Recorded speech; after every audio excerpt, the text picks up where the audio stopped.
Well, good morning, everyone.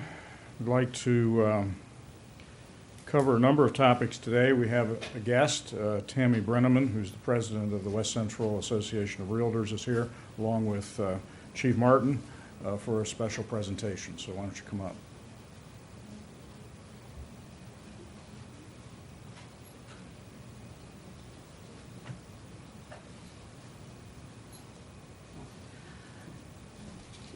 Good morning. On behalf of the West Central Association of Realtors, we are making a donation to the law enforcement to pass out to the community for men, women, children, and infants hats, scarves, and gloves during the winter months.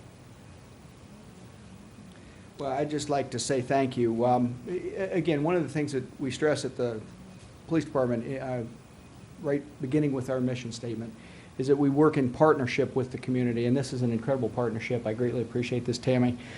So often during the winter months, we do have officers that they're out there in the community seeing people all the time, and they regularly run across people that are not adequately dressed for the cold weather. They do not have gloves, hats, scarves, in many cases even coats. And with was it, I believe, how many items altogether, do you know? Oh, I don't know how many. I've got several hundreds of dollars worth of items. So again, this gives us hundreds of dollars worth of hats, scarves, and gloves that we can give out to people that need them, and can truthfully sometimes be a matter of life or death to someone that's out in the cold without the adequate clothing. And it's not just children that we see. Much of the items that are being donated are for children, but we also have items for adults as well, because again, we have many needy adults in the community as well. And this allows our officers, when they see the need, to be able to do something about it rather than just feeling bad for the person. So thank you very much. Thank you. So those will be kept where? These are going to be kept in the trunks of the cruisers to be given out as officers see the need. Very good. Thank you. Tammy, thank you. Thank you. Tell your associates we appreciate it as well. I will. Thank you. All right.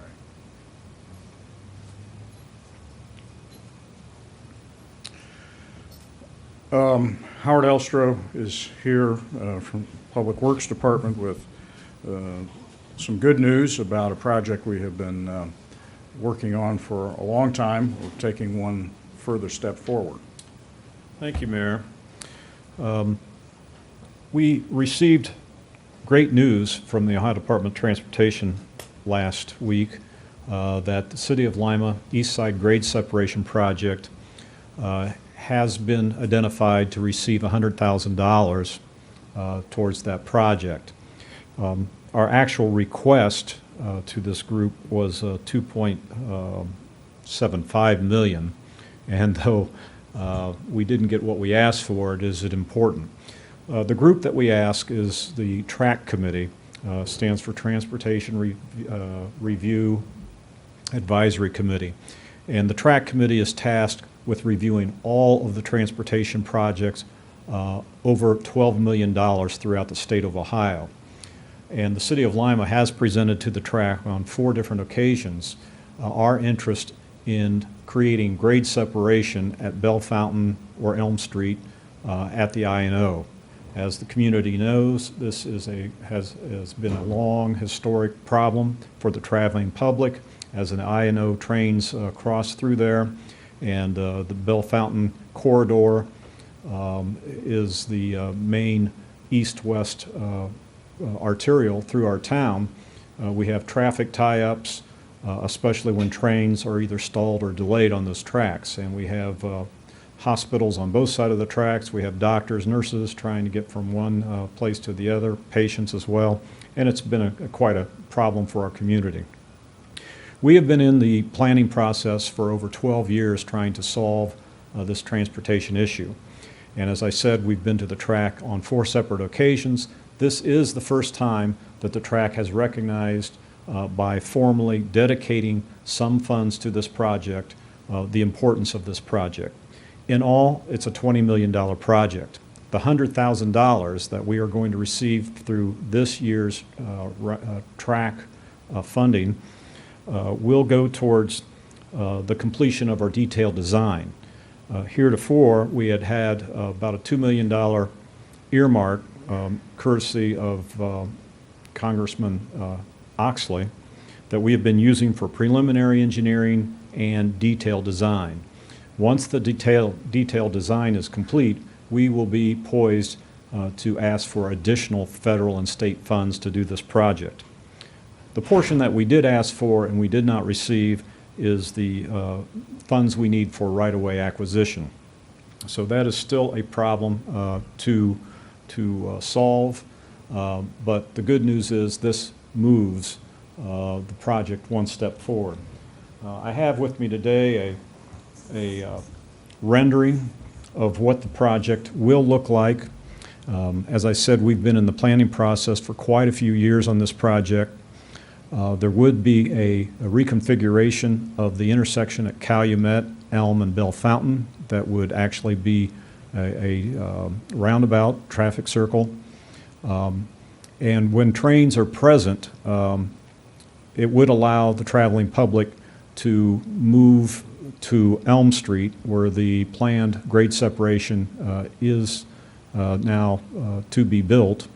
When trains are not present, they could continue up Bell Fountain Avenue, and this plan, what it does is does not interrupt commercial real estate activities along the Bell Fountain corridor.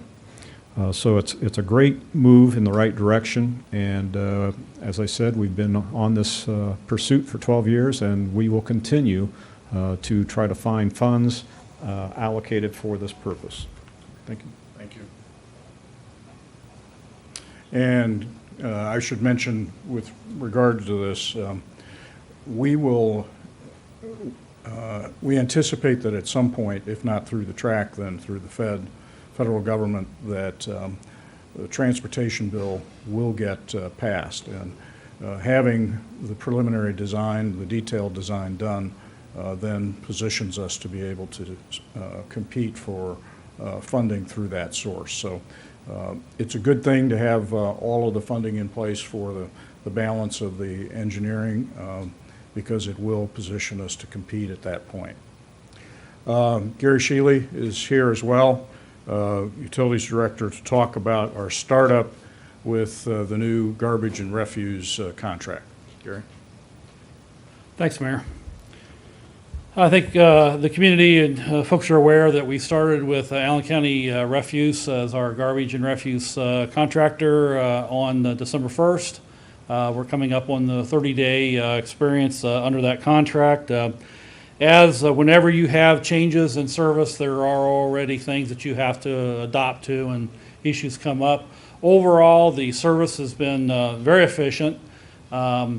I would say that where we are continuing to have some issues that we're working with the company is on containers. We're seeing about a 300% increase in the number of containers that are being damaged on the street. This is not new. When in fact we first brought these new trucks on with Waste Management a number of years ago, the first 30-day experience was almost the same. Their plight was they basically were dropping the containers down in the hopper when they were discharging them. A lot of that happened. It took them about 30 days to get that straightened out. When Allied came on board here 5 years ago, basically, and had the contract, their experience was more of the crushing the containers, and that's all about getting the tensioners on the arms that come out and grab the container. This is the same thing that basically is happening with Allen County Refuse at this point in time. So there are a number of residents basically are seeing, the wheels basically snapped off, lids basically are getting crunched, but we are replacing those. The contractor is putting some additional resources to ensure that we get those containers back out to the residents within 24 hours to 48 hours of when they're damaged. We have developed some metrics, as I said, and we are working with the management of Allen County Refuse that we don't expect this to go beyond this 30 days as we move into the first of the year. We will be going back to a metrics of no more than about 6 containers per day can be damaged, whether they're lost and things like that out on the street. It's actually 164 units per month or services per month. If in fact it exceeds that, then we would basically then look for additional compensation coming back from the ACR company because of that damage. We have to, though, recognize also that the containers are approaching 15 years in age. They are getting older. We chose not to go out and replace upwards of 30,000 containers on the street. So we will have fatigue as we go through this contract on those containers, and we're prepared basically to make those replacements. So if the residents do in fact see their container damaged, contact the company, contact the utilities department, and either through our customer service number or through our number downtown, which is 419-221-5294, and then we can basically get that done. There are the trucks have had a little bit of issues with getting the cameras on all the trucks up and functioning. They have a little bit of programming based upon as they've seen 30 days out on the street, and that will occur. And we pretty much have adopted the process that if the resident contends that their refuse was missed because they had it out there and it was not picked up by the truck, pretty much it's a no questions asked. We go back and have the company pick it up. But by early in the next year, all the trucks will have video cameras that will record every stop. They will record when the truck is on the street. The residents are really advised to have their material out, no earlier than 6 p.m. of the night before. But if they set out the night before, they're assured that they will get serviced. Starting after the first of the year, as these cameras and the documentation is there, if the company challenges that the resident did in fact not have their trash out, then that information can be immediately dispatched over the computer to our offices, and at that point in time we would not send the truck back. So it is parity that the residents have their material out. Now the other thing that is a change, or not really necessarily a change, we chose when ACR came on board to keep the service day the same. So if you were always picked up on a Monday, you will continue to be picked up on Monday.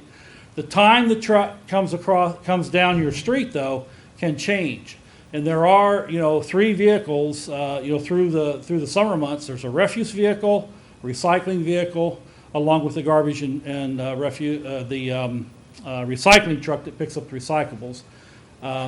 So those can be there at any given times. When those trucks are there, it can change and may change, and a lot of them have changed from when the previous contractor had it. So residents just need to be aware that if they're used to setting their material out at 11 o'clock, have it out there early. If they're used to seeing it off the street by 2 o'clock, it may be 4 or 5 or even 6 o'clock before it basically gets done. One of the impacts we have found in working with ACR and some of the length of time they have the trucks in the street is that they continue or will be servicing with the same vehicles that are servicing the Lima Monday route. They are going out in the adjacent township areas and service those counts that they have. And they've got close to 10,000 accounts around Lima basically that they're also servicing with the 12,000 they serve inside the city. So it does allow or require that truck to be on the street a little longer than what they were used to. They can't be on the street any earlier than 6 p.m. and basically they can be out there by the ordinances until midnight. If they get beyond the midnight and the 6 a.m. number, then we can take enforcement actions against them. So residents, they're not out there at the late hour. They are, I think I've heard that some routes are not getting done to be until about 7 p.m. in the late afternoon, early evening. So as time goes by, they're going to tighten up their service and they're going to straighten out these issues. So I guess I would just say be patient. If issues continue to surface, make sure we're aware of it and we can address it with the company. Thank you, Mayor. I think just to kind of emphasize what Gary said about the routines changing, what occurred with the previous service providers, they were under contract solely with the city, and therefore accounts ended at the city line.